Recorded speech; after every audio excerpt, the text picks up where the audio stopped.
में बहुत सम्मान से लिया जाता है। मौलिक सिद्धांत विषय के शिक्षकों में आप पंजाब पृष्ठभूमि के हैं, अमृतसर से इन्होंने ग्रेजुएट डिग्री करी। इसके बाद तमाम शिक्षण संस्थानों में इन्होंने पढ़ाया। अभी वर्तमान में उत्तराखंड आयुर्वेद विश्वविद्यालय में प्रोफेसर के रूप में और विभाग अध्यक्ष के रूप में मौलिक सिद्धांत के आप कार्यरत हैं। वहां भी इन्होंने आपने कई पद, जैसे वहां के रजिस्ट्रार, डिप्टी रजिस्ट्रार पद को भी धारण किया। डीन पद पे भी आपने कार्य किया वहां, डीन उत्तराखंड आयुर्वेद विश्वविद्यालय देहरादून। इसके अलावा तमाम प्रकार के और भी गतिविधियां जो शिक्षक शैक्षिक रही हैं, जैसे कि पेपर प्रेजेंटेशन, पेपर राइटिंग, तमाम प्रकार के जर्नलों के संपादक के रूप में, तमाम प्रकार के पुस्तकों को भी इन्होंने 6-7 पुस्तकों को भी इन्होंने चौखंबक प्रकाशन से आपने जो है संकलित करवाया है। इसके अलावा विभिन्न प्रकार के आयोग और विभिन्न उसके भी जो आप हैं, आपने जो है विभिन्न स्थानों पर व्याख्याताओं और व्याख्यान था। अब सर ने जो है कुछ वर्चुअल व्याख्यान करना है। अब इस व्याख्यान की जो सूत्र है हम doctor Anoop Garhkhad, professor Anoop Garhkhad sir की तरफ भेजते हैं और सर आप अपने व्याख्यान को शुरू करें और हम सबको जो है आप अपनी बातों से हमें फिर से जो है अनुग्रहित करें कृपा करें। नमस्कार।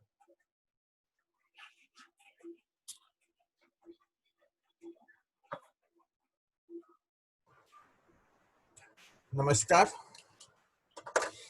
सर्वप्रथम मैं मेरी आवाज आ रही? यस सर, आपकी आ रही है आवाज। ठीक सर, आ रही है। सर्वप्रथम मैं अपने आदरणीय गुरुजी द्विवेदी सर को चरण स्पर्श कहना चाहूंगा। ये उन्हीं का आशीर्वाद है कि मैं आपके सामने आज समक्ष प्रस्तुत हो रहा हूँ। ये जयपुर में मैं इनसे 6 महीने का मुझे गौरव प्राप्त हुआ है। जब मैंने जयपुर ज्वाइन किया था 86 में, जुलाई में, तो सर दिसंबर में जामनगर गए थे और 6 महीने बिल्कुल रेगुलर बिना एक डे मिस किए इन्होंने हमारी पूरी क्लास ली थी उसमें। और सर का आशीर्वाद और मेरा यह सौभाग्य भी रहा है उस समय भी, जो आज स्टालवार्ट्स रहे हैं आयुर्वेद के, प्रोफेसर गौड सर, स्वर्गीय श्री उपाध्याय जी, और तीनों का मुझे शिष्य रहने का सौभाग्य प्राप्त हुआ है। अब तो गुरुजी ने यहाँ पर अपना दिया है, उनके समक्ष मैं नहीं बोल पाऊंगा, अपना कुछ प्रयास मेरा रहेगा मैं लेकिन जैसे आप होता ना, किसी ने गंगा जल पी लिया उसके बाद वो साधारण जल की ओर आएंगे तो उनको अच्छा नहीं लगेगा, फिर भी मेरा प्रयास रहेगा।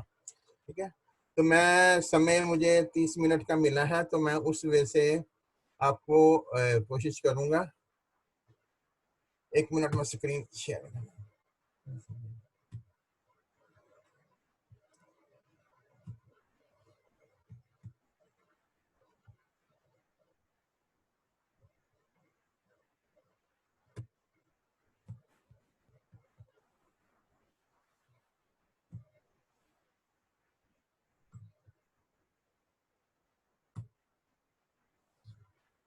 जी, मेरा टॉपिक है टीचिंग मेथोडोलॉजी इन आयुर्वेदा।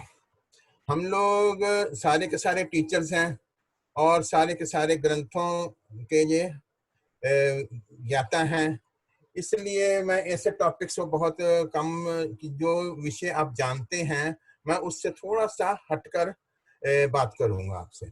और अपना लेक्चर शुरू करने से पहले मैं ऑर्गेनाइजर्स को, Ayurveda teachers association of India Madhya Pradesh unit को धन्यवाद देना चाहूंगा।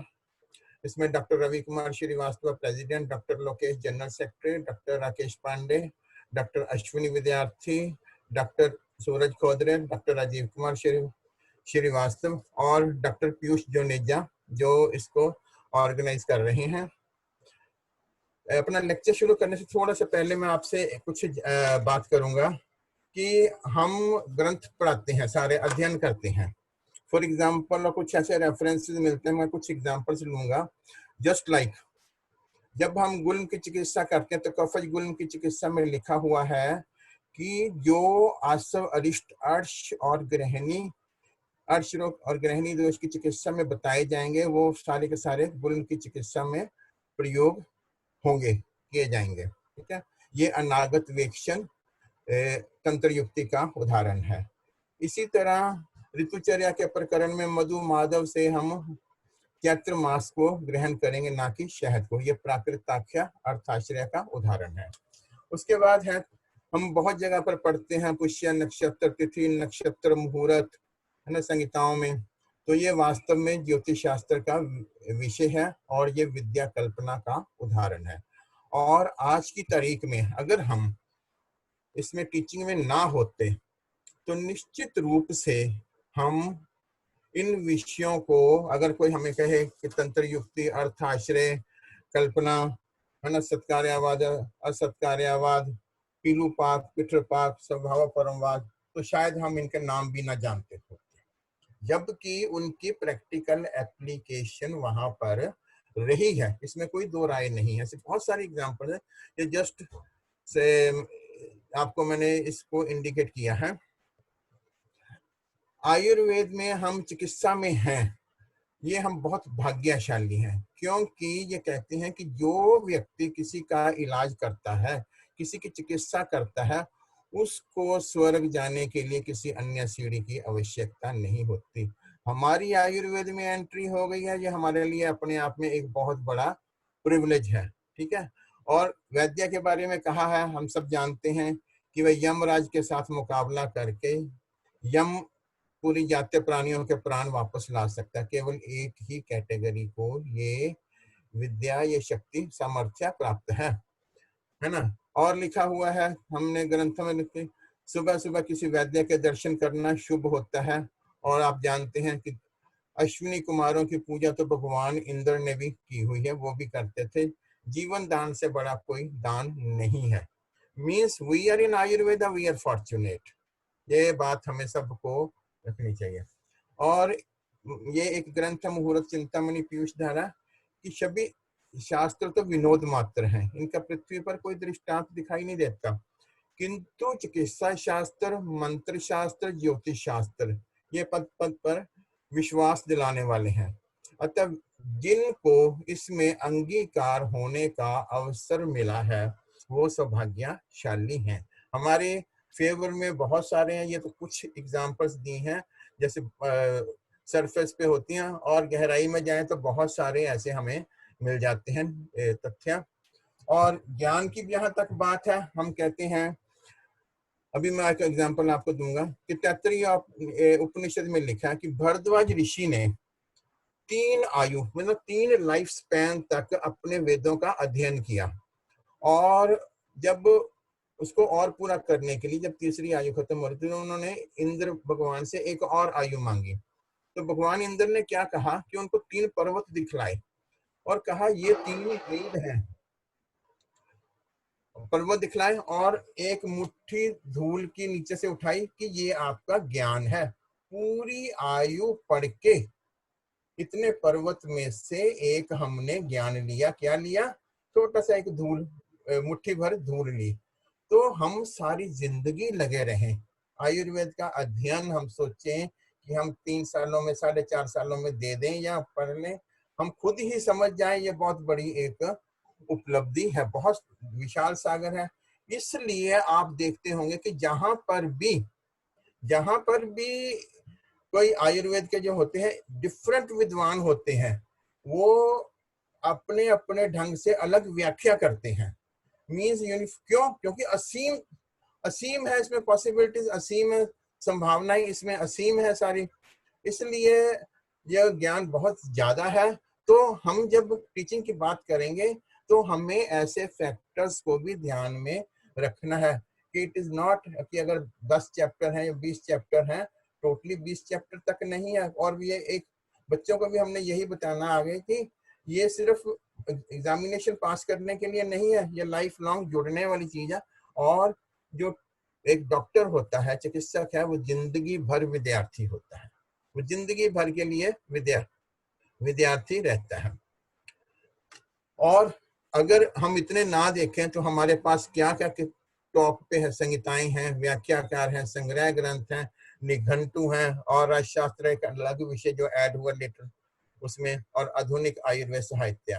मतलब ये भी अपने आप में इतना विशाल है कि पूरी जिंदगी अगर हम लगा दें तो भी हम उस ढंग से अपना असिमिलेट नहीं कर सकते। अब टीचिंग कॉन्स्टिट्यूट्स में क्या है, हमें क्या है कि what to teach, whom to teach, why to teach, how to teach, है ना। और हमारे अलग शास्त्र में लिखा हुआ है अधीत बोध आचरण प्रचार, ज्ञान को ग्रहण करो, समझो, आचरण में लेकर आओ, फिर आगे उसको दो। और आजकल हमारा मतलब जो प्रैक्टिकल टिप्स हमारी आ रही है व्हाट टू टीच। देखिए टीचिंग के मामले में अभी आदरणीय गुरुजी ने बात की सिलेबस के बारे में, ये हमारे हाथ में नहीं होता। हमें एक फिक्स फॉर्मेट मिलता है पढ़ाने के लिए, हमें रेडीमेड सिलेबस मिलता है, ये हमारे हाथ में नहीं होता। ठीक है, सिलेबस फिक्स्ड बाई होता है, और सिलेबस की जो एक्सरसाइजेज होती हैं हर बार एक्सपेरिमेंट होते हैं। देखिए लेकिन अभी तक इसका प्रॉपर समाधान नहीं हुआ। इसका एक कारण हो सकता है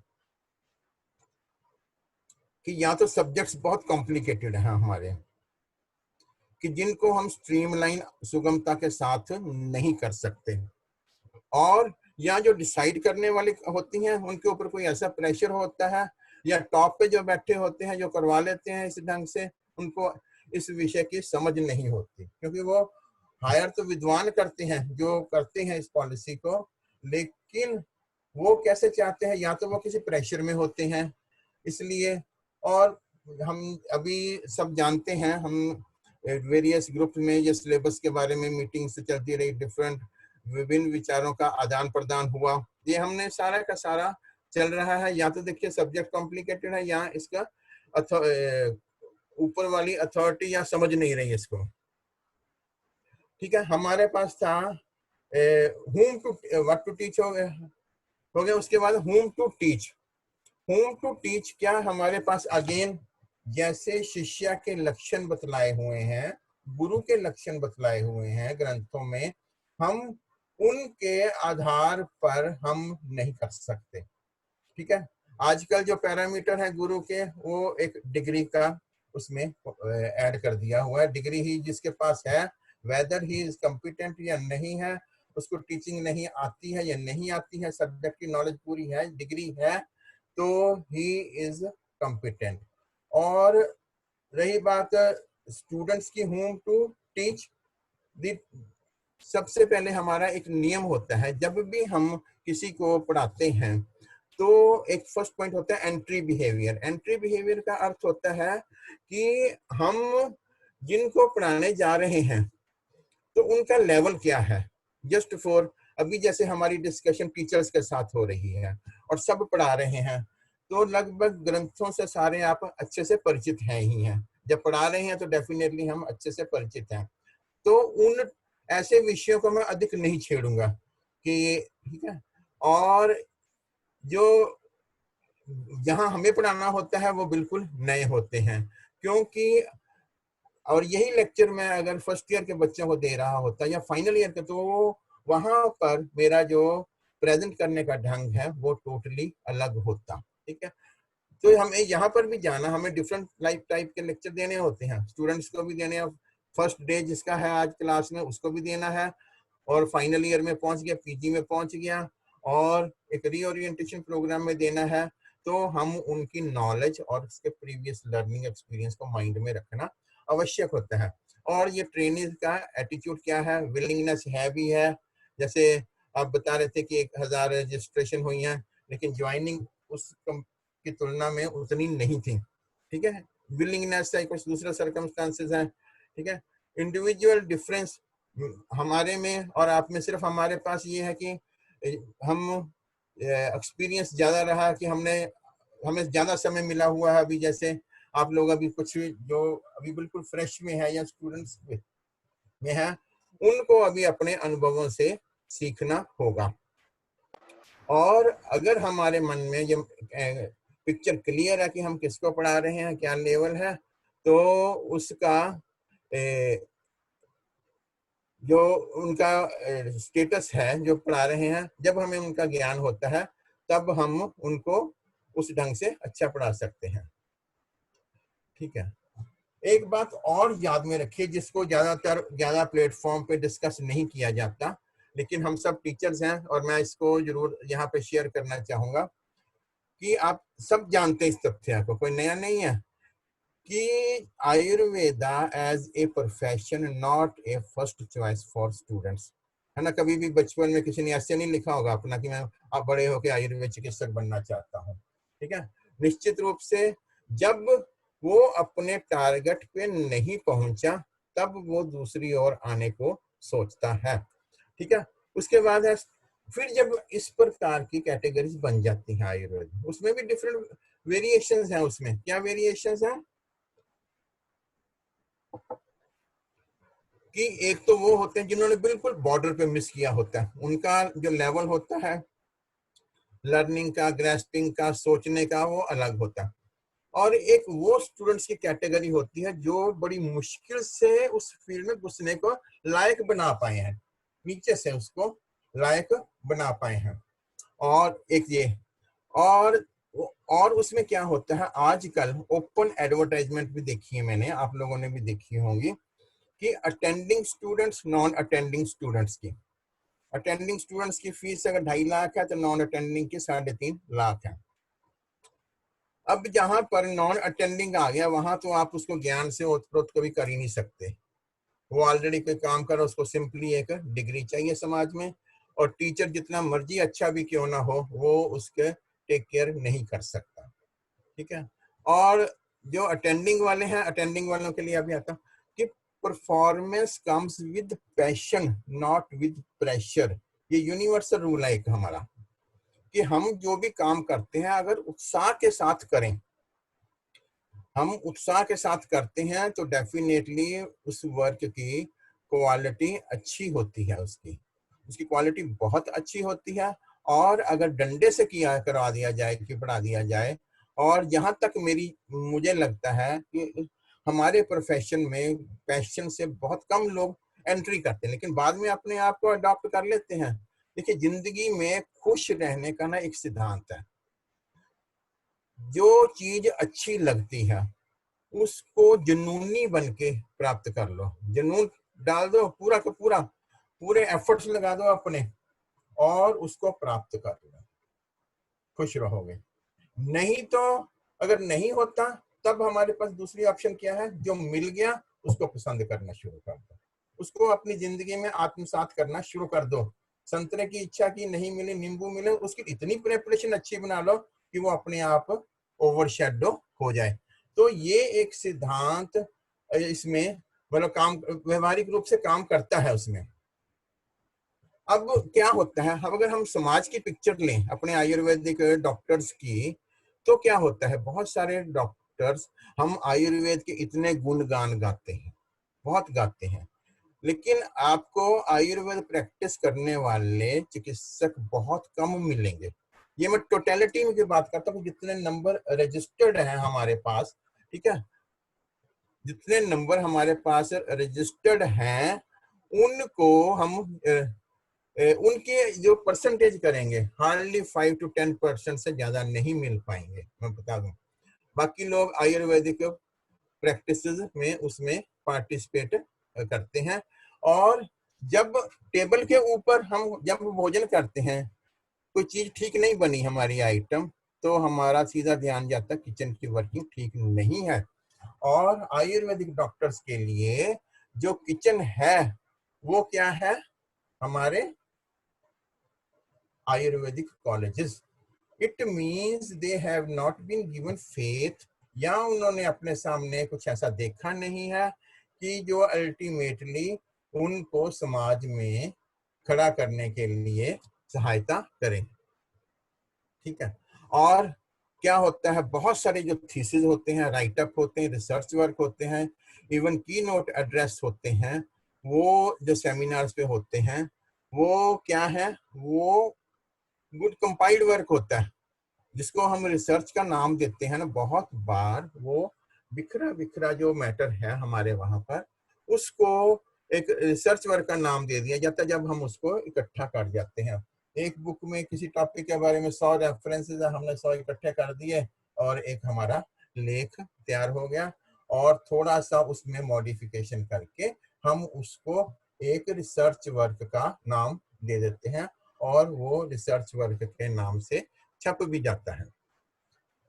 और एज ए टीचर, अभी सर ने भी बात कही कि जब तक हम अप्लाइड नॉलेज नहीं देंगे तब तक इसको पढ़ाने का कोई फायदा नहीं है।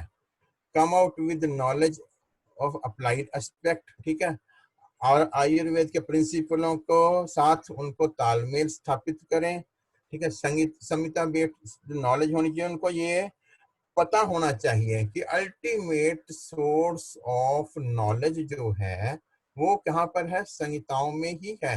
अल्टीमेट वो चेंज नहीं होंगे, ठीक है। च्यवनप्राश रसायन था हजारों वर्ष पहले, आज भी है, हजारों वर्ष आने वाले बाद भी रहेगा। लेकिन बुखार के लिए 10 साल पहले 20 साल पहले कि हमने कहीं अगर हुआ तो कोई और दवाई खाई होगी, आज और खा रहे हैं, 20 साल बाद हम और खाएंगे। इस तरह के डिफरेंट एग्जांपल्स मिल जाएंगे कि ये सिद्धांत परिवर्तनशील नहीं है, मतलब अपरिवर्तनीय है, इनको हमने फॉलो करना ही करना, ठीक है। और संहिताओं में जो लिखा है वो आप्त वचन है, और हमारी जो इसमें है कि हम फिनिश्ड प्रोडक्ट के रूप में बच्चों को बाहर भेजें। बहुत सारे कॉलेजेस में ऐसी स्थिति होती है, हमारे साथ भी कभी किसी समय हमने भी देखी हुई है ऐसी, कि जब भी बच्चा करके निकल जाता है पूरी डिग्री लेके और वो व्यवहारिक ज्ञान से शून्य होता है, वो व्यवहारिक ज्ञान बिल्कुल उसके लिए शून्य होता है, वो नहीं पड़ता। और हमारा ये कि जब बच्चा बाहर निकले कुर्सी पे बैठने के योग्य हो, यद्यपि ज्ञान असीम है, लेकिन जो पैरामीटर के हिसाब से जितना फिक्स किया हुआ है उस ढंग से अगर वो वहां पर निकलता है, आज उसको डिग्री मिल गई है, इंटर्नशिप पूरी कर ली है, तो वह इस योग्य होना चाहिए कि वो प्रैक्टिस कर सके, मतलब इतना ज्ञान उसमें भर देना चाहिए। अब हम ये किसका काम होता है, टीचर का। टीचर खाली, यद्यपि आजकल एक पैरामीटर है कि पीजी की डिग्री है तो वो एक टीचर है, ही इज फिट, ही और she is fit to join anywhere at any place, किसी भी कॉलेज में, ठीक है। और ये हर टीचर को इसमें दक्षता हासिल करते रहना चाहिए। किसमें, इंग्लिश में। बहुत से लोग संस्कृत में इतने एप्ट होते हैं कि हर बात श्लोक में करेंगे, लेकिन इंग्लिश में वो उतना एप्ट नहीं हो पाते, ठीक है।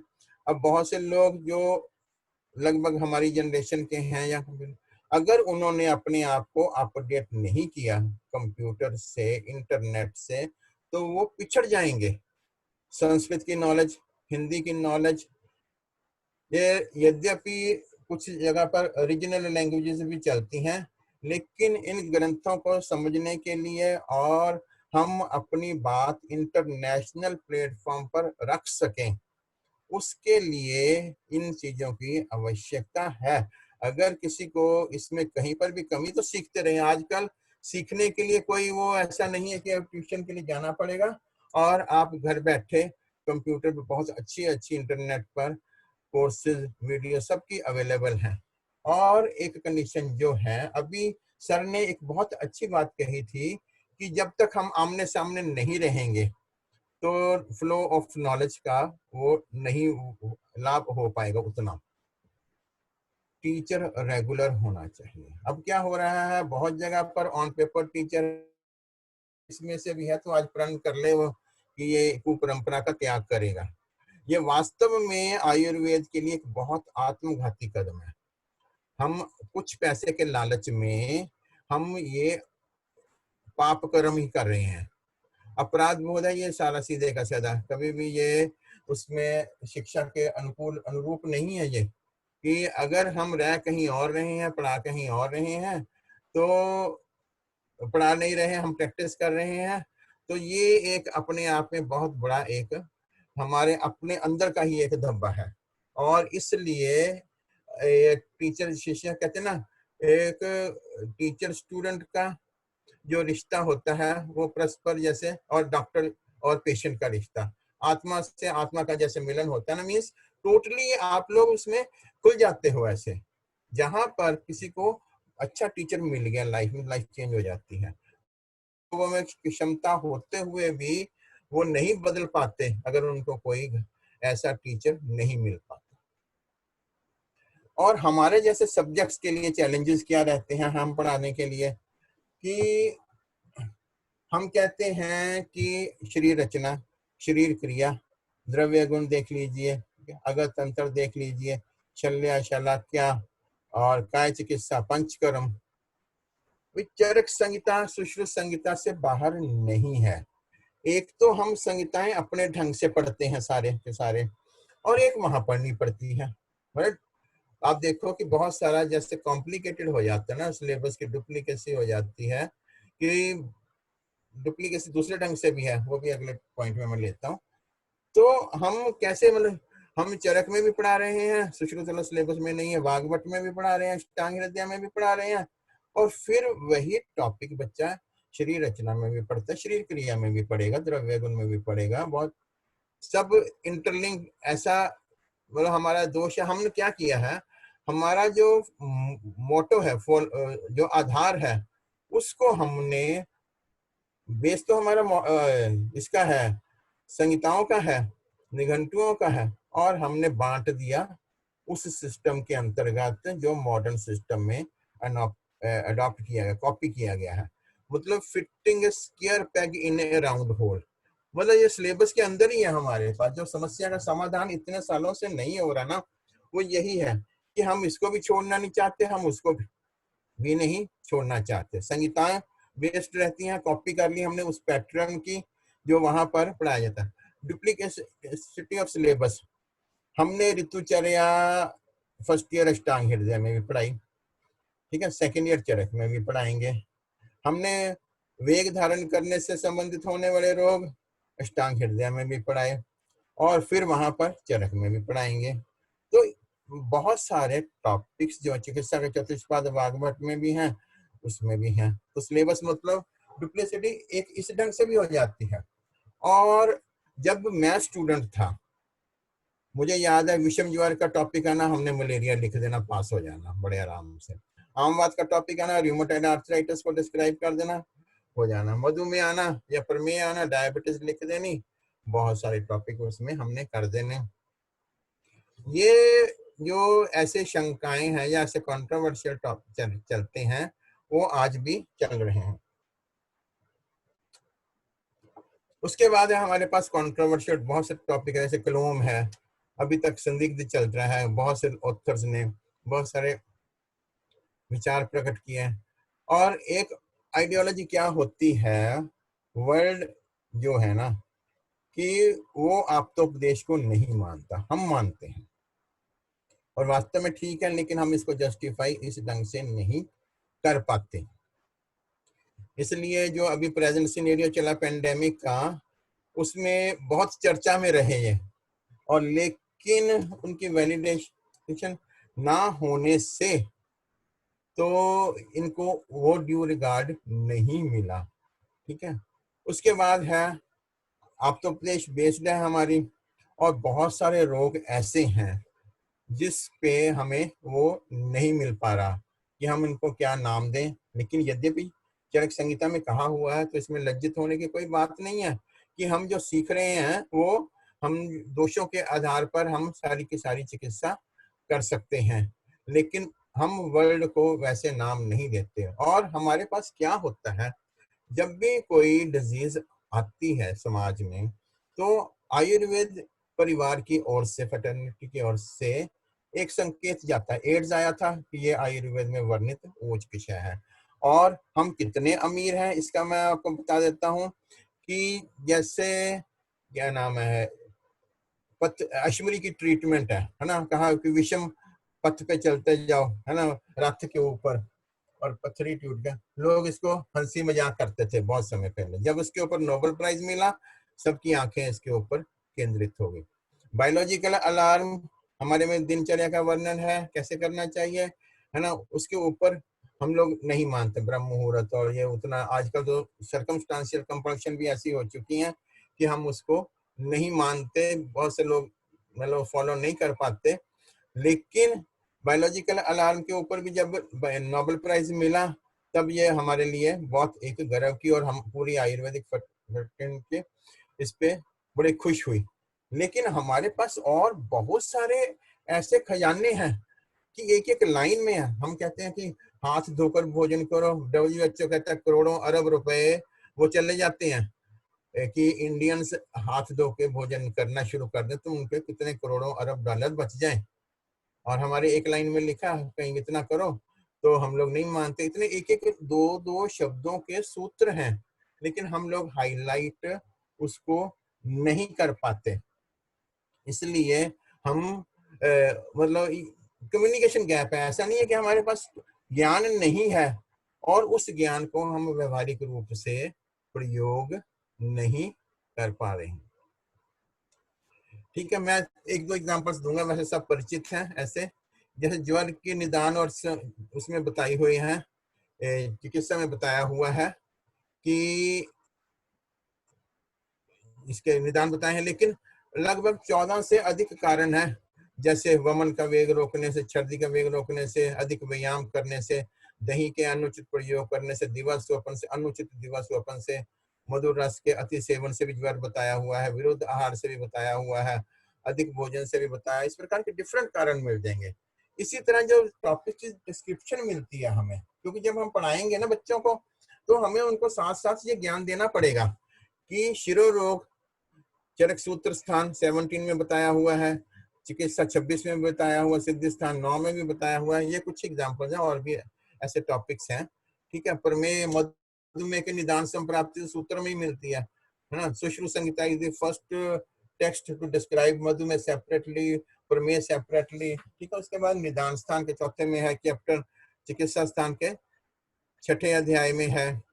ये स्कैटर्ड मैटर एक ही विषय से है और अलग अलग इसमें एक ही डिजीज के बारे में भी मिलता है। और बहुत से रोग हैं कि जैसे अमल पित्त है, हम कहते हैं चरक संहिता में अमल पित्त का वर्णन नहीं मिलता। हम बता देते हैं कि चिकित्सा 15वें अध्याय के श्लोक नंबर 47 में इसकी डिस्क्रिप्शन थोड़ी सी मिलती, संप्राप्ति बतलाई हुई है। दूध के गुणों में बताया हुआ है अमल पित्त का। राजमाश को कहा हुआ है अमल पित्त नूत। लवण रस के अति सेवन से अमल पित्त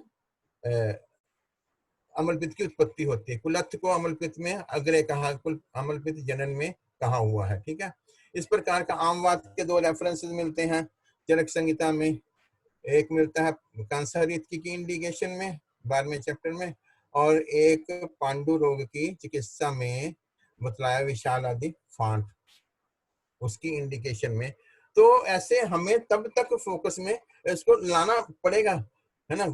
उसके रक्त पित्त की चिकित्सा में दो द्रव्य ऐसे हैं जो निदान भी हैं और पथ्या भी हैं। क्यों है, मतलब विद्यार्थी अपना पढ़ ले तब हम उससे वो ऐसे चीजें नहीं खोज पाएगा, लेकिन ये टीचर को बताना पड़ेगा। और बच्चों की जो अभी तक जो चलती रहती है, श्लोक क्रैम कर लेंगे लेकिन वास्तव में अर्थ कहाँ व्यवहारिक रूप में आना।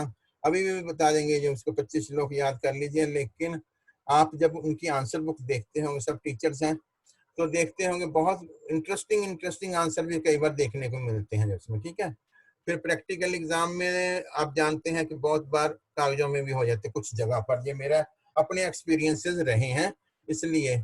और कुछ संस्थाएं तो ऐसी भी रही हैं कि आपको आने की जरूरत नहीं, हम आपसे साइन करा लेंगे। हम नहीं करते, लेकिन मैं नहीं करूंगा कोई और कर देता है, ऐसा होता है। मतलब तो प्रैक्टिकल का पर्पस भी है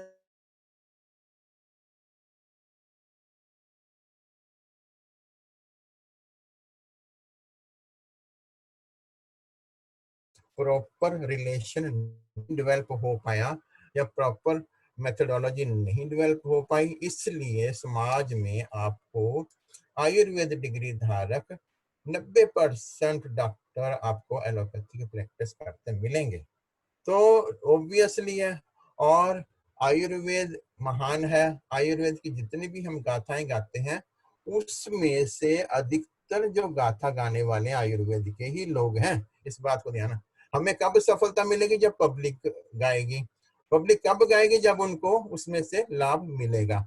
और इतने बड़े देश में जहां 130 करोड़ की जनसंख्या है, तो अभी तक ऐसे लाभ सब तक नहीं पहुंच पाए। ठीक है, मिसिंग लिंक है। इस गैप को अब हमने ही भरना है। कैसे भरना है? टीचिंग के द्वारा ही भरना है। हमने उनको कम्युनिकेट करना है। और मेरा ये अपना मानना है, सर भी जैसे कह रहे थे कि एंट्री बिहेवियर में कि जो ऑब्जेक्टिव है, अगले स्लाइड आएगी उसमें, कि हमें क्लियरली स्पष्ट करना है उनको कि हम क्या पढ़ाने जा रहे हैं, क्या उनको इससे अचीव होगा। देखिए, लर्निंग के 4 मेथड होते हैं। ट्रायल एंड एरर, तुक्के से हम सीख लेते हैं। आपके पास कोई जैसे बहुत बार क्या होता है, ये इलेक्ट्रिकल अप्लायंसेज आते हैं जस्ट फॉर एग्जांपल, ठीक है, हम उनको घर में मंगवाते हैं तो जुड़े नहीं होते, या बच्चों के टॉयज हैं उनको आपस में जोड़ने की कोशिश करते, 2 3 4 बार ट्राई मारते हैं, हो जाता है। यहाँ कोई बता देता है हमें कि ऐसे करना है, लर्निंग हो गई। इमिटेशन, कहाँ से आजकल यूट्यूब खोल ली, उसको देख के हमने कर लिया। थिंकिंग, फिर अपने ढंग से कि यहाँ पर 2 होल हैं और यहाँ पर भी ये 2 आउटलेट हैं, ये इधर सेट हो सकते हैं। इस प्रकार का हम बना सकते हैं 4 वेज ऑफ लर्निंग। और आप जानते हैं कि लर्निंग के जो मेथड्स हैं, that is coaching, learning, group discussion, group exercise. इनमें सबसे बेस्ट है कोचिंग। कोचिंग कहाँ होती है?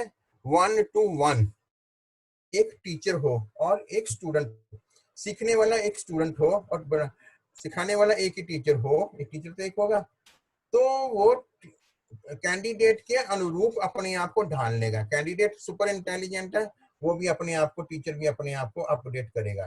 कैंडिडेट का एक फिक्स लेवल है सीखने का, या फिर उसको धीरे धीरे वो बूम करने की कोशिश करेगा। उसकी टीचर की सारी फोकस और एनर्जी उसके ऊपर ही रहेगी। उसको कैसे सिखाना, उसको कौन सा पॉइंट उसका वीक है, कौन सा पॉइंट उसका तेज है, उसका लाभ कैसे लेना है। और ये जो ग्रुप डिस्कशन, ग्रुप एक्सरसाइज है, ये उतनी मतलब प्रैक्टिकली चलती नहीं है। तो जैसे आज का युग हो गया है, और मुझे ये लग रहा है कि कमिंग टाइम पे हमें इस विधा को ही ये अपनाना पड़ेगा, ऑनलाइन वो, मतलब धीरे ग्रेजुअली ये हमारी जिंदगी का एक हिस्सा बन जाएगा। ग्रेजुअली देख लेना उसमें। और उसमें क्या है? लेक्चर है, ग्रुप डिस्कशन, ग्रुप में, एक ग्रुप में 8 लोग रख दिए, आपस में डिस्कस करेंगे, नए आइडियाज आएंगे। फिर उसके बाद फिर डिफरेंट ग्रुप की बना के वो आपस में ग्रुप डिस्कस करेंगे, ग्रुप एक्सरसाइज। ये वैसे लर्निंग के प्रॉपर टूल होते हैं, लेकिन हमें जो मर्यादित रूप से एक मिला हुआ है, दैट इज लेक्चर। लेक्चर क्या होता है? एक oral presentation intending to present information और teach people about a particular subject. हम सब्जेक्ट को पहले से ही बता देते हैं उसमें, और उसी के ऊपर ही हमारा लेक्चर फोकस रहता है। इकोनॉमिकल क्या है? जैसे अभी 250 से ऊपर थे, थोड़ी देर पहले मैंने देखे, तो इतने लोगों के साथ डिस्कस हो जाती कि वो ज्ञान ले लेते हैं। और इकोनॉमिकल है, और ग्रेट डील ऑफ इंफॉर्मेशन। 1 घंटे में हम बहुत सारी बातें कर सकते हैं, क्योंकि हमें विषयांतर नहीं करना और हमें इसके ऊपर ही बोलना है। और सप्लीमेंट टेक्स्ट बुक, और जो भी हम अच्छा देंगे तो हम ये मानकर चलेंगे कि टेक्स्ट बुक में है, हम उससे थोड़ा सा हटकर ऐड करें और टॉपिक को और अधिक क्लियर करें। लेक्चर देते समय कभी भी कोल्ड स्टार्ट नहीं होना चाहिए। कि जैसे क्या होता है कि हम टोटली एक ये हम इसको करेंगे, और मतलब जिनमें कोई इंटरेस्ट नहीं होता, हम वहां पहुंचेंगे लेकिन विपरीत दिशा से। कैसे? ठीक है, ओपनिंग ऐसी होनी चाहिए कि आपको एक बाइंडिंग हो जाए, बंध जाए आपके साथ, और गोल क्लियर होना चाहिए, अब डिटरमिन की गोल। और लेक्चर की टाइप का अगेन जो मैंने शुरू में बतलाया था आपको, कि हमें कहाँ लेक्चर देना है, हमें किनके साथ बात करनी है, उस ढंग से हमें देना चाहिए। अगर यहाँ पर है ना पदार्थ की व्युत्पत्ति निरुक्ति पर डिस्कस करेंगे, इट हैज नो लॉजिक। ठीक है, संहिताओं में वर्णित जो दूसरे टॉपिक्स हैं उनके साथ में बात करूंगा, उसका कोई वो इस समय उतना नहीं बनेगा। ठीक है, सिलेक्ट करो, टेलर करो अपने टॉपिक को कि पिन पॉइंट मुझे ये पॉइंट देना है। ठीक है, ऑब्जेक्टिव क्या होता है? Logical starting point for the lecture. 25% आपका टारगेट इसी से ही अचीव हो जाता है जब आप क्लियर कट बता देते हो कि आपको क्या डिस्क्राइब करना है। मेरा ये मानना था और आदर मैंने अपने लेवल पे शुरू भी किया अब इसको, कि जब बच्चा फर्स्ट डे आता है ऑब्वियसली है प्रिप्लेक्स्ड होता है, परेशान होता है, कोई इतना ज्यादा वो नहीं दे पाता, उसको लगता है कि मैं कहाँ आ गया और ये वो। जैसे अगर हम पढ़ाना शुरू तो उसका सर ने जैसे बात की थी कि जो भी हम पढ़ाएं पहले उसको उसके लाभ बताएं कि हम ये पढ़ेंगे, हम पदार्थ विज्ञान पढ़ेंगे, अगर आप नहीं पढ़ोगे तो इसके सिद्धांत आपको समझ नहीं आ पाएंगे और आप प्रैक्टिकल जो भी प्रैक्टिस करोगे वो हिट एंड ट्रायल से ही करते रहोगे अगर आप सिद्धांतों को नहीं है। मैं फर्स्ट ईयर में मैं जरूर लेता हूँ क्लास फर्स्ट ईयर की भी, और उनको इतना वो करता हूँ, उसको नॉक करता हूँ कि इनको सिद्धांत सिर्फ पास होने के लिए नहीं है, जिंदगी भर आपके साथ जुड़े रहने हैं, समवाय संबंध हो गया आपका इनके साथ इसका। और जितने भी सिद्धांत हैं ये जुड़े पढ़ना और इनको अच्छे से समझना, और ये आपका जो एज है, जो एंट्री पॉइंट, आप इररेलेवेंट क्वेश्चन भी पूछो, टोटली नहीं समझ लगते 10 बार पूछो, 25 बार पूछो, लेकिन इस समय और मेरे हिसाब से सभी कॉलेजेस में एक ओरिएंटेशन प्रोग्राम जरूर होना चाहिए 2-3 दिन का, उनको सब टीचर से लेक्चर कि जो उनके सब्जेक्ट्स हैं फर्स्ट डे से ही, कि उनको पढ़ने से क्या लाभ होगा और आपको कैसे कंसंट्रेशन यानी प्रैक्टिकल लाभ कि कैसे देनी है। अभी मैंने जैसे पूछा कि ये जो हमने पदार्थ विज्ञान में जो सिद्धांत पढ़ाते हैं या मौलिक सिद्धांत के हैं, ये लगभग अगर बेसिक में ना भी होना टीचर शायद वो भी भूल जाते हैं इसको, ये वो तो हम लोगों को तो डेली इन टच होना होते हैं, इसलिए हम याद रखते हैं। या कह लीजिए कि जो नहीं है इसमें तो कम से कम उनको जो जो नहीं है इसमें उनको इस बात का संज्ञान लेना चाहिए उसको, और बच्चों को इस बात पे फोकस करना चाहिए कि why we are studying this, क्या बेनिफिट्स है। और ये आपका क्रीम लेक्चर होना चाहिए कि जैसे सार भाग होता है ना, उस तरह का लेक्चर अगर आपने बच्चों को फर्स्ट डे सबने दे दिए कि क्यों पढ़ना जरूरी है, बिना संहिताओं के नहीं है उसमें आप पढ़ नहीं पाओगे, तो डेफिनेटली है बच्चों का इंटरेस्ट बनेगा। और मैंने एक बात देखी, बहुत से लोग जो बीएमएस में इंटरेस्टेड नहीं रहते थे, मतलब पढ़ाई में, या जैसे पीजी में पहुंच गए तो जैसे उनको इंटरेक्शन होनी शुरू हुई डीप, तो उन्होंने और खोजना शुरू किया, फिर उनकी जिज्ञासाएं बढ़ती गई। और ऐसी जिज्ञासाएं अगर हम शुरू के बच्चों को डाल दें तो डेफिनेटली उनका इंटरेस्ट क्रिएट होगा। और जब हम लेक्चर करते हैं हम कहते हैं नोन टू अननोन, सिंपल मतलब एक सिंपली है, हम कहते हैं कि व्यक्ति को खून चढ़ाया, उसके बाद आप सिद्ध करो कि यह सामान्य सिद्धांत की जस्टिफाई कर रहा है। ठीक है, हमने इसका ये जो नोन टू अननोन, तेल मालिश करते हैं है ना, तेल मालिश से लाभ मिल जाता है। तो अब आप बताओ कि जो वात का प्रकोप होता है, ठीक है, उसमें कौन कौन से गुण होते हैं? लघु होता है, रूक्ष होता है, शीत होते हैं, और तेल में इसके विपरीत गुण होते हैं। ठीक है, ये हमने उनको बता दिया। हम कहते हैं, मैंने व्यवहार में देखा कि लहसुन की खीर कशीर पाक बना के, यद्यपि विरुद्ध है लेकिन कशीर पाक में इसको संस्कार करके हैं तो वो उसका सेवन बताया हुआ है। तो उसमें क्या है कि लहसुन जो होता है वो क्या क्या गुण होते हैं?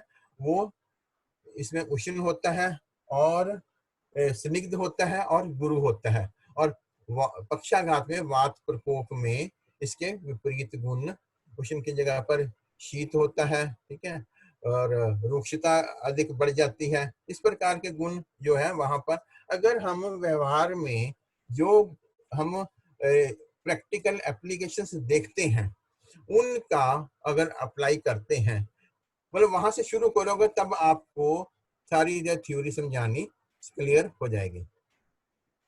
ओपनिंग समरी, और हम अब जैसे लेक्चर देते हैं कि आज हम ये पढ़ेंगे और की टर्म्स, है ना, हम किन किन शब्दों का जैसे करेंगे। एग्जाम्पल्स जैसे मैं आपको बताऊं, चरक में तो भरी हुई हैं।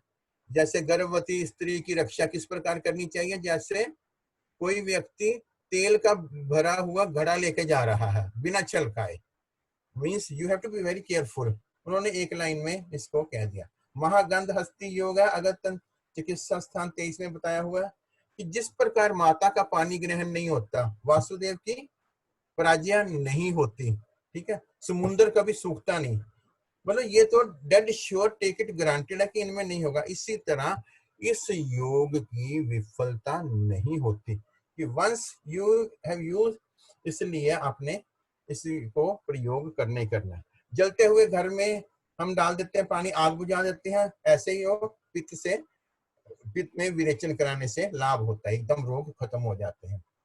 कफ का बताया हुआ है, वमन कराने से, जैसे क्या इसको बोलते क्यारी में पानी को रोक दिया जाता है ना, वो सूख जाते हैं। इसी तरह ये वमन करवाने से रोग शांत हो जाते हैं।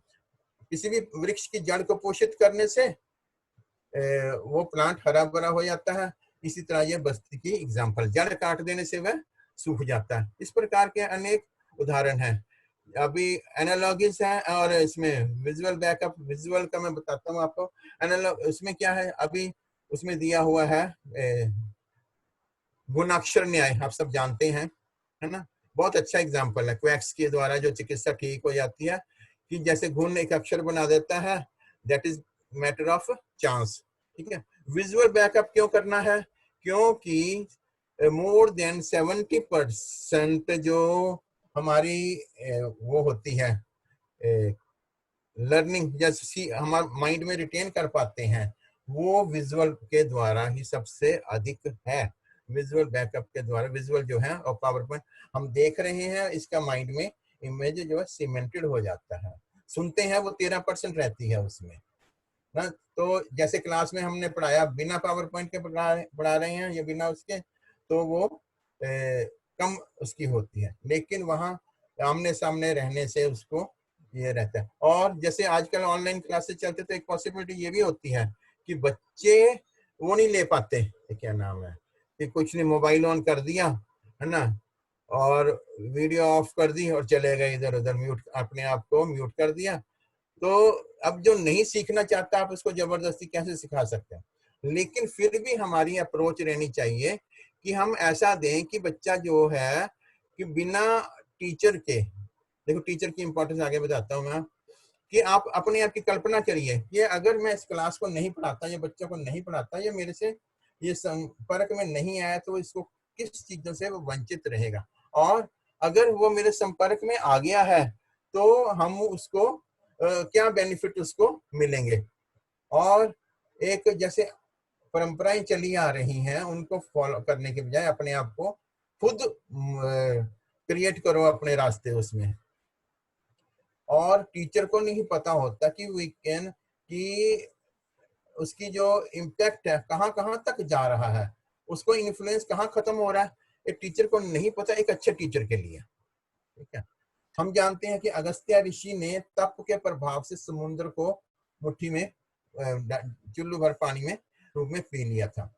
तप का प्रभाव कितना होता है। लेकिन भरद्वाज ऋषि, जो उग्र तपा के नाम से भी जाने जाते थे, उन्होंने तप के कारण ही उनका नाम पड़ा उग्र तपा। और उनको ज्ञान प्राप्ति के लिए एक गुरु की आवश्यकता पड़ी। आयुर्वेद का ज्ञान तप के प्रभाव से नहीं आया, ठीक है। और टीचर्स को एक रोल मॉडल बनना चाहिए फॉर स्टूडेंट्स। हम मतलब एक बात और इम्पोर्टेंट याद रख लीजिए कि हमारा प्रवचन नहीं, हमारा आचरण महत्वपूर्ण है। ये बहुत अच्छा, मतलब एक माइंड में सीमेंटेड कर लो कि हम जो आचरण करेंगे वो स्टूडेंट्स के लिए बहुत बड़ा एक फैक्टर हो जाता है इंस्टेड हमारे प्रवचन से, ठीक है। उनको आयुर्वेद को प्रमोट करने के लिए टीचिंग से अपने, उनको अभी कभी क्रिटिसाइज नहीं करना चाहिए। जिस प्रोफेशन ने उनको दाल रोटी दी है ना, फैमिली को चलाने के लिए सामर्थ्य दिया है, उस प्रोफेशन को कभी भी क्रिटिसाइज नहीं करना चाहिए। और प्रोग्रेस के लिए चेंज को तैयार रखना चाहिए अपने आप को। जो माइंड चेंज नहीं कर सकते वो प्रोग्रेस नहीं कर सकते। मतलब हम नहीं कहते कि स्ट्रॉन्गेस्ट स्पीसीज सर्वाइव करती हैं, ना ही मोस्ट इंटेलिजेंट, बट कौन करती हैं सर्वाइव? जो अपने आप को चेंज के लिए तैयार करे। ठीक है, धन्यवाद।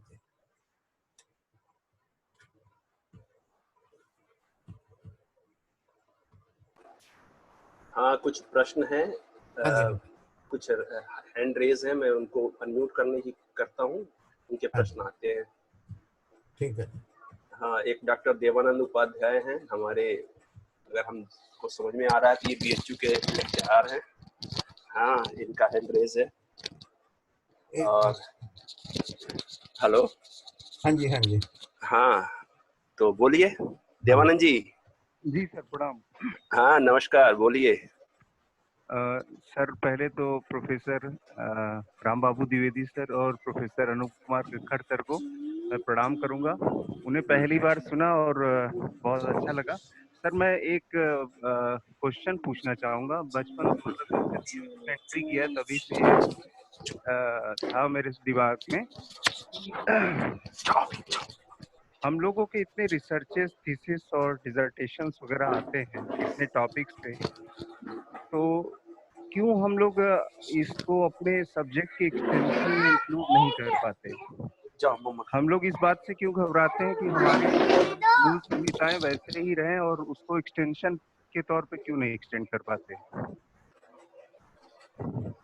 इतने विषयों पे जैसे रिसर्च पेपर्स होते हैं, थीसिस है, डिसर्टेशन है, लेकिन हम लोग की मूल संहिताओं के विमर्श के तौर पे भी हम देखें चक्रपाणी या अन्य जितने पहले के थे रचयिता, उनकी बातें तो विमर्श में इंक्लूड की जाती हैं, लेकिन जितने रिसर्चेस हो रहे हैं थ्रू आउट इंडिया या अब्रोड, उनकी किसी बातों को भी इंक्लूड करने में हमें एक भय व्याप्त है।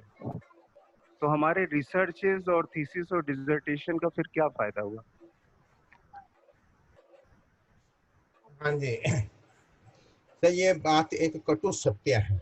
एक तो बात मैं ये कहना चाहूंगा कि आयुर्वेद के ऊपर जितनी भी रिसर्चेज हुई है ना, वो आयुर्वेद के बंदों द्वारा नहीं की गई। बहुत कम है उनकी संख्या, की गई है, लेकिन जितनी रिसर्चेज आयुर्वेद के बंदों के द्वारा की गई हैं, उससे कई गुना ज्यादा रिसर्चेज उसमें नॉन आयुर्वेदिक पर्सन के द्वारा की गई हैं। ये अब देखिए, ये हमारे सिस्टम का फॉल्ट कह सकते हैं कि अगर हमारी जो रह जाती हैं कि हम या तो कहीं ना कहीं कम्युनिकेशन में कहीं गैप रह जाता है, कहीं ना कहीं सिस्टम का ये फॉल्ट रह जाता है। बाकी ये होता है कि हम अपनी वस्तु को, अपनी चीज को इस ढंग का बनाएं, इस ढंग का बनाएं कि वो अपने आप मार्केट में, उसमें मार्केट में जो भी हमारा फील्ड है, मोबाइल इंडिया में आया, ठीक है, किसी को मोबाइल के लिए वकालत नहीं करनी पड़ी, घर घर पहुंच गया, हर कैटेगरी में पहुंच गया, ठीक है। कोई भी टेक्नोलॉजी आती है उनको करनी नहीं, क्यों? क्योंकि उनसे उनकी उपयोगिता सिद्ध होती है। आज मोबाइल के बिना हम हैंडीकैप्ड हैं, अगर नहीं होता। हम इंटरनेट सब घरों में मिलेगा, चाहे किसी ढंग से मिल जाएगा, ठीक है।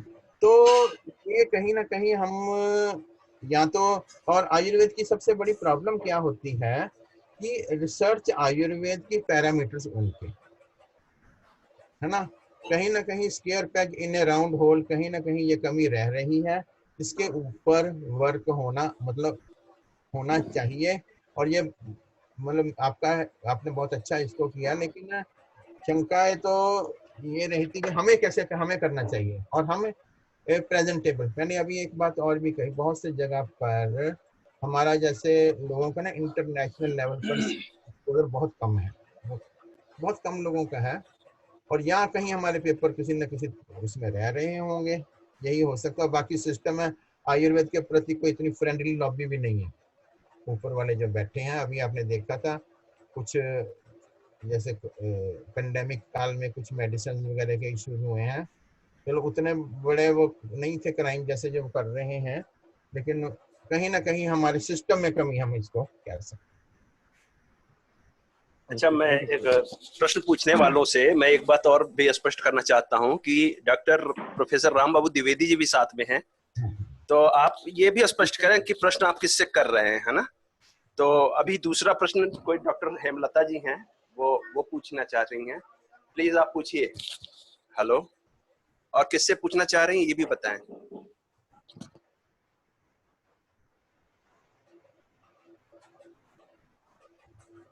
हेलो, आवाज नहीं आ रही आपकी। हेलो मैम, आपकी आवाज नहीं आ रही है। Next doctor Nitin. हाँ, चांदूरकर साहब हैं, प्लीज आप पूछ सकते हैं जब तक वो आप जब तक उनकी आवाज नहीं आ रही है तब तक। हेलो हेलो, क्या है यार समस्या। बोलिए। ब्रह्म है शब्द के अर्थ अनेक अनेक जगहों पर अलग अलग अर्थ होते हैं। जो जहाँ प्रयोग होता है यहाँ पर लिखा है स्वयं वैद्येन तर्क्यम बुद्धिमताम भवे। चरक ने कहा है कि वैद्य को अपनी बुद्धि से तर्क से अर्थ निकालना चाहिए और हर चीज का तस्मा सत्य निर्देश है कुर्यात उह्यम स्वयं धिया। सत्य को भी चैलेंज करके देखना चाहिए। प्रैक्टिकली जो सही निकले वहां पर वही स्वीकार करना चाहिए। शास्त्रों में जो मतभेद भिन्नता दिख रही है उसके पीछे यही हेतु है कि किसने उस विषय को किस तरह से देखा। जैसे षड दर्शनों में एक व्यक्ति देख रहा है इंटीरियर व्यू, एक पोस्टीरियर व्यू देख रहा है, एक जो है both lateral view right lateral या लेफ्ट लेटरल देख रहा है, एक सुपीरियर देख रहा है, एक इंफीरियर देख रहा है। जो जहां से देख रहा है उतना ही अर्थ होगा। यही शास्त्रों की दृष्टा, दृष्टि, दर्शन और उसका लोकेशन, देश, इस पर निर्भर करता है शब्द का अर्थ और विषय का अर्थ। तो इस पर मित्रों बताइए, हमें मंद बुद्धि नहीं बना, प्रखर बुद्धि बनना है। प्रखर बुद्धि बनने के लिए हम जितना भी व्यापक अर्थ निकाल सकते हैं, एक वस्तु का जितना प्रयोग कर सकते हैं वहां हमें अपने को व्यापक बनना चाहिए। निश्चितता अर्थ में जरूर है कि कहीं कंट्रोवर्सी कहीं नहीं, कंट्रोवर्सी हम क्रिएट करते हैं। अंत अगर हम कंट्रोवर्सी न क्रिएट करें तो कोई बात नहीं। एक सामान्य बात बड़ी अच्छी कहा करते थे विद्यार्थी, जयपुर में पढ़ाता था, तो एक विद्यार्थी ने कहा कि साहब एक चीज बता दी। हमने कहा क्या? बोले ग्रेजुएट टीचर जो है जिन्होंने पीजी नहीं किया है वो एकदम निश्चित बात कहते हैं चरक हुए या नहीं हुए, चरक का एक काल है। ये पीजी वाले क्यों कहते हैं चरक संप्रदाय भी हो सकता है, चरक नहीं भी हो सकते हैं, चरक एक नहीं था, चार थे, ये भी काल हो सकता है, वो भी काल, क्यों कंट्रोवर्सी में? तो ज्ञान की प्रखरता भी विभिन्न उसके आयाम देती, उन आयामों में बुद्धियानुसार आप अपने आयाम में उसको समझिए क्या अर्थ सही हो सकता है। जो जहां से देख रहा है उसको वहां से वही दृष्टि दिखाई देगी। इसलिए शास्त्रों के अर्थ की व्यापकता को कम नहीं करिए, अर्थों की व्यापकता को समझना है और हो सके तो और बढ़ाना है व्यापकता को। बात क्लियर हुई? जी सर, बात सही सही। जी सर, बात धन्यवाद। क्लियर हुई? हाँ सर, एकदम सही, बहुत अच्छा, बहुत अच्छा सर। एक और है जिनका नाम नहीं है, कोई नंबर है शायद उनके फोन में, और जिसका से पूछना है उनका नाम। दो वक्ता थे हमारे पास, एक प्रोफेसर राम बाबू द्विवेदी सर थे, एक प्रोफेसर अनूप गखड़ साहब थे। विषय के आयाम विभिन्न दृष्टि से दोनों ने देखे, एक ही विषय को देखा। एक व्यक्ति ने कहा कि ऐसा होना चाहिए, पूर्ववर्ती ने ऐसा होना चाहिए, ये गुण होने चाहिए, इस तरह का व्यक्ति रहेगा तो निश्चित रूप से बीज जो भी बोएंगे उससे उत्तम फसल होगी। दूसरे हमारे वक्ता थे, उसी विषय पे उन्होंने आजकल की व्यवहारिकता बताई। व्यवहारिकता की समस्या ये थी कि शिष्य भी दो तरह के हो गए, शिष्य की रुचि भी कम है, टीचर भी दो तरह के हो गए। हाँ, CCIM का भी मापदंड है, डिग्री का महत्व है, रुचि के अनुसार डिग्री लिया नहीं लिया। हाँ, तो इस प्रकार से, और फिर किस प्रकार का किचन है, यानी शिक्षण संस्थान किस तरह का है, कहाँ से आप निकल रहे हैं, इन सब की उपयोगिता के अनुसार आपका विषय विन्यास बनता है। तो यह विषय भी प्रासंगिक है। एक प्रतिसंस्कार शब्द सुनते थे कि शास्त्रों का होता है, लेकिन यहाँ शिक्षण और शिक्षण तंत्र और शिक्षा के वही चारों पाद जो है सर ने बताया थे, वही चारों पाद इन्होंने बताया, लेकिन दोनों के आयाम और दृष्टि का अंतर भिन्नता थी। वह पूर्ववर्ती थे, चाहते थे कि कैसा कैसा होना चाहिए। हाँ, और दूसरे ने बताया कि व्यवहारिक समस्याएं क्या हैं, CCIM क्या है, किसी की रुचि अभिरुचि कैसी है। इस प्रकार से यह दोनों व्याख्यान बड़े प्रासंगिक थे, उचित थे। मुझे लगता है कि ये दोनों विषयों को काफी हद तक दोनों तरह के विषय आने से काफी हद तक दोनों विषय पूर्ण हुए। बहुत ज्यादा हम लोगों का ज्ञानवर्धन हुआ। घर बैठे बैठे वेबिनार के द्वारा ऐसे उच्च वक्ताओं के ओजस्वी वचन सुनने को मिले। इसके लिए हम आभार प्रदर्शन के लिए डॉक्टर अश्विनी विद्यार्थी सर को कहूंगा कि सर आए और आभार का प्रदर्शन करें। आभार तो हम हमेशा आभारी रहेंगे, लेकिन फिर भी आभार का प्रदर्शन एक औपचारिकता जो है उसको आप करें। डॉक्टर अश्विनी विद्यार्थी सर, और इस वेबिनार को समापन करने का कहें सर। और आभार व्यक्त करने के लिए मुझे आमंत्रित किया गया है। हालांकि हम सभी लोग ये चाह रहे थे कि गुरुवर की बाड़ी जो है इसी तरीके से सतत चलती रहे और हम लोग जो है उस ज्ञान गंगा को जो है उसमें गोते लगाते रहें, लेकिन चूंकि समय की एक मर्यादा होती है तो मैं दोनों गुरुवर द्वय प्रोफेसर राम बाबू द्विवेदी जी और प्रोफेसर अनूप कुमार गक्कड़ जी के चरणों में अपना सत नमन करता हूं। और जो टॉपिक आज का रहा है टीचिंग मेथोडोलॉजी इन आयुर्वेदा, ये टीचिंग मेथड जो होता है, टीचिंग मेथड का सीधा सीधा राष्ट्र की प्रोग्रेस जो होती है कि वहाँ की शिक्षण व्यवस्था कैसी है उसके ऊपर बहुत कुछ अवलंबित रहती है। क्योंकि हम सभी लोग टीचर हैं और हम लोग सभी अनुभव करते हैं कि जब हम लोग मेहनत करके क्वेश्चन की जो प्रवृत्ति है बच्चों की वो धीरे धीरे कम होती जा रही है। मतलब 40 की बैच है, 50 की बैच है, 60 की बैच है, दो विद्यार्थी जो है क्वेश्चन करते हैं और उनको भी मोटिवेट किया जाए, टेंडेंसी बनी रहती है। हम लोग फिर सेल्फ एनालिसिस भी करते हैं, हर शिक्षक अपना आत्म विश्लेषण भी करता है कि भाई हमारे टीचिंग के मैनर में या टीचिंग की जो तरीके हैं उसमें कैसा सुधार किया जाए ताकि ज्यादा से ज्यादा क्वेश्चन इरेज हो और बच्चे जो है उस सब्जेक्ट को जो है इंटरेस्ट से जो है पढ़ें। तो लेकिन ये हमारी सभी की कोशिश रहती है। तो उस कोशिश में जो है गुरुवर द्विवेदी सर ने जो आयाम हम लोगों को बताए वो आयाम हमारे को हम लोग देख नहीं पा रहे थे, समझ नहीं पा रहे थे। और मेरा ये मानना है कि टीचिंग मेथोडोलॉजी आयुर्वेदा नहीं, सिर्फ ये जो आज का जो व्याख्यान हुआ है, ये व्याख्यान जो सर ने बताया, ये व्याख्यान, क्योंकि टीचिंग ये समस्या सिर्फ आयुर्वेद की समस्या नहीं है, ये पूरे भारत की समस्या है। और मैं थोड़ा सा इसको पश्चात में ले जाऊंगा। तो मेरा ऐसा मानना है कि महाभारत काल में हम लोग देखते हैं कि जो है ये यंत्र चलाते थे तो बारिश होती थी, वो यंत्र चलाते थे तो अग्नि जो है उस बारिश को बुझा देती थी। कहने का मतलब यह है कि महाभारत काल तक जो है ज्ञान विज्ञान प्रौद्योगिकी जो है भारत में अपने सर्वश्रेष्ठ स्तर पे थी। लेकिन महाभारत काल के बाद में जो युद्ध में जो विनाश हुआ, उस विनाश के बाद में धीरे धीरे हम लोग उस मतलब ये सोच पैदा होगी कि इतने ज्ञान इतने विज्ञान के बाद में भी अगर हस्त्र ये हो रहा है तो फिर ऐसे ज्ञान विज्ञान का कोई मतलब नहीं है। और मेरा ऐसा मानना है कि उसके बाद में धीरे धीरे जो है हम विमुख होते गए, ज्ञान से विज्ञान से समृद्धि से एक नैराश्य की भावना आ गई। इसलिए अगर हम देखेंगे तो पिछले जो भी नोबेल प्राइज मिले हुए हैं वो नोबेल प्राइज किसी भारतीय को बहुत कम मिले हैं कि टेक्नोलॉजी के मैटर में, साइंस के मैटर में। क्यों? क्योंकि रिसर्च की प्रवृत्ति धीरे धीरे जो है हमारे यहाँ से कम होती चली गई। आज की अगर हम बात करें तो आज जो है जो एजुकेशन है वो जॉब ओरिएंटेड हो गया है कि इस नौकरी को, इस बीएमएस को करके हमको एक जॉब मिलना है। और जब शुरुआत ही उस चीज से हो जाती है कि जॉब के लिए, नौकरी के लिए, पैसे के लिए हम उसको आगे रखते हैं, नॉलेज को पीछे रखते हैं, तो ये चीजें जो है कहीं ना कहीं इसी तरीके से फाइनली जो है उस रूप में कन्वर्ट होती है, जिसका दुष्परिणाम हम आज लोग देख रहे हैं। और मैं दोनों डॉक्टर राम बाबू द्विवेदी जी ने तो इतना मतलब व्याख्यान जो दिया, और ये सिर्फ आयुर्वेद की टीचिंग मेथोडोलॉजी के लिए नहीं, मेरा ऐसा मानना है कि पूरे भारत के टीचिंग सिस्टम को कैसे कन्वर्ट किया जाए, कैसे उसको सुधारा जाए, उसमें एक मील का पत्थर ये साबित होगा।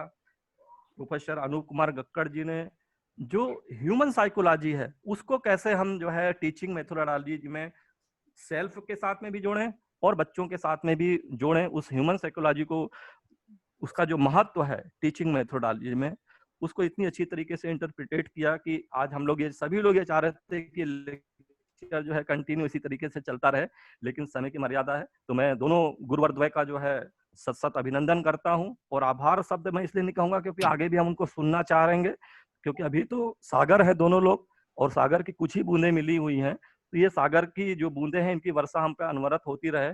इन्हीं शब्दों के साथ में फिर भी एक औपचारिकता है तो मैं आभार व्यक्त करता हूँ। साथ ही जो है डॉक्टर रवि श्रीवास्तव सर, और उनके साथ में रवि जी के साथ में मेरी चर्चा ये टॉपिक पे जो है बहुत पहले भी होती रही है, और आज एक मूर्त रूप में ये उन्होंने प्रयास किया। ऑर्गेनाइजिंग चेयरमैन जो है डॉक्टर रवि श्रीवास्तव जी, डॉक्टर लोकेश जी जो कि Ayurveda teacher association MP unit और साथ ही साथ ऑर्गेनाइजिंग सेक्रेटरी हैं, उन्होंने इतने सुंदर व्याख्यान का आयोजन किया। इसके साथ में डॉक्टर पीयूष जुनेजा जी मीडिया पार्टनर हैं इंडियन वैद्य के टेक्नोलॉजी टेक्निक सपोर्टिंग, तो उनका भी जो है मैं आभार व्यक्त करता हूं।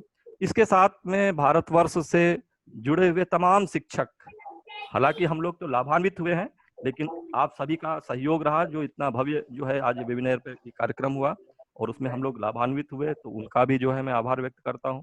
इसके साथ स्टूडेंट छात्र छात्राएं भी भारतवर्ष से जुड़े और जिन्होंने ज्ञान अर्जित किया, तो मैं उन सभी का भी जो है धन्यवाद अर्पित करता हूं। और गुरुवर द्वय को